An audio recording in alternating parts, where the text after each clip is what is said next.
إنا نحن نزلنا الذكر وإنا له لحافظون.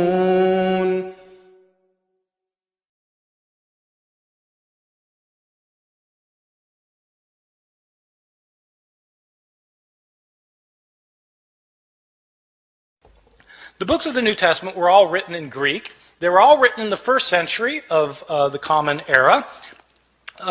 They were written by Greek-speaking Christians who wanted to share with their community their views of Jesus, of the faith, of what to believe and how to behave. So an author like Mark, the author of our first gospel, sat down and wrote out one day his gospel about Jesus. Now, we don't know where Mark actually lived. Some scholars have thought that Mark maybe lived in Rome. So let's say he lived in Rome. Mark writes his book. Well, how does this book get into circulation? The problem is we're dealing with an age in which there were no Xerox machines. There wasn't desktop publishing yet, no PDF files. In fact, there wasn't carbon paper. How did people get copies of books? Well, in the ancient world, the only way to get a copy of a book was to copy it by hand. One page, one sentence, one word, one letter at a time. Mark makes his book, and somebody in his community wants another copy of it. And so that person either makes a copy himself or has somebody else make a copy for him. Now, part of the problem is that in the ancient world, at this time period in the Roman Empire, probably something like 90% of the population was illiterate, couldn't read or write. So not anybody could just make a copy. And most people who could write couldn't write very well. And so somebody makes a copy. We don't know who it was who made the first copy. We don't know if this person was competent or incompetent, but he made a copy. And probably, if he made a copy of this book by hand, one page, one sentence, one word, one letter at a time, he made mistakes. Now, my students sometimes have difficulty believing that people make mistakes when they copy things by hand. And so I tell them, well, you sit down tonight and copy the Gospel of Mark and see how you do. Well, in fact, they'll make mistakes. Now, here we have a problem created, because we have the second copy of Mark that is also put in circulation, and somebody wants a copy of Mark, and so they copy the copy. But the copy has mistakes in it. And so the next person who copies it copies the mistakes, thinking that they're the original wording. And the second person also makes mistakes of his own. And so he not only reproduces the mistakes of his predecessor, he introduces his own mistakes. And then another person comes along and copies that copy, making the mistakes of both of his predecessors and creating mistakes of his own. And then that book gets put in. And pretty soon you've got copies around the city of Rome that are all different from one another. Now, a visitor comes to Rome from Ephesus, and they have a church back in Ephesus too, and they want a copy of this gospel, and so he takes a copy, makes a copy, takes it back to Ephesus. And then that copy gets copied, and that copy gets copied, and that copy gets copied. Then somebody comes from Smyrna, and they want a copy. And so it goes for year after year after year. We don't have a copy of Mark until around the year 200. About 150 years after Mark was originally written. So not only do we not have the originals, we don't have the first copies, or the copies of the copies, or the copies of the copies of the copies of the copies, etc., etc. Mistakes were made en route, and these mistakes were replicated. Now, the only way a mistake gets corrected is if you're copying a copy of Mark, and you come across a sentence that you're pretty sure is wrong because it doesn't make sense, and you try and correct it.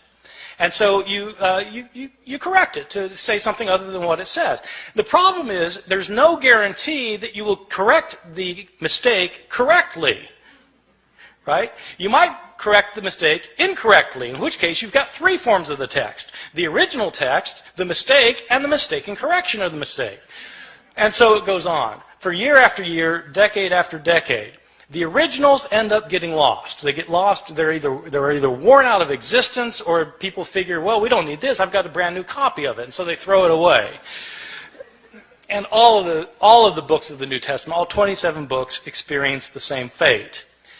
And so that is the situation we're dealing with. This is not a situation that's unique to the New Testament. This is a situation that we find for every book from the ancient world. Every ancient book has this problem.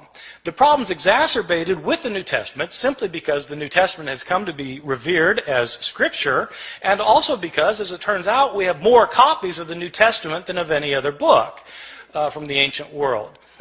That would seem like a good thing, but it also means that we have more mistakes for the New Testament than for any other book. We have more mistakes for the New Testament than for any other book. We have more mistakes for the New Testament than for any other book. أفلا يتدبرون القرآن ولو كان من عند غير الله لوجدوا فيه اختلافا كثيرا. This book was revealed to an illiterate prophet. That means an unlettered prophet. 1424 years ago. It was memorized over a period of 23 years. It was revealed, and it was memorized by the prophet himself, peace and blessing be upon him, and it was memorized by several of his companions, and he reviewed their memorization of it, and the angel Gabriel that brought it to him reviewed his memorization of it. And so when the prophet, peace and blessing be upon him, passed away, there were several companions of his that had memorized this whole Quran under his review. And since that time, millions of Muslims have memorized the Quran in every age.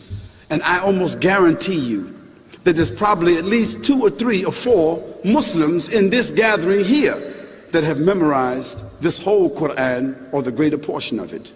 And another miracle of this Quran that cannot be said for any other book is that if all the Bibles, if all the Talmuds, if all the Hindu scriptures, all the Buddhist scriptures, if all those books were thrown in the ocean, if all those people of those religions agreed, throw them all in the ocean, and then we Muslims, we threw all the Qurans in the ocean also.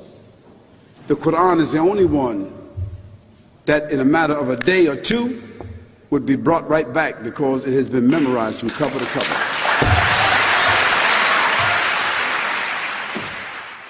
قل لئن اجتمعت الإنس والجن على أن يأتوا بمثل هذا القرآن لا يأتون بمثله ولو كان بعضهم لبعض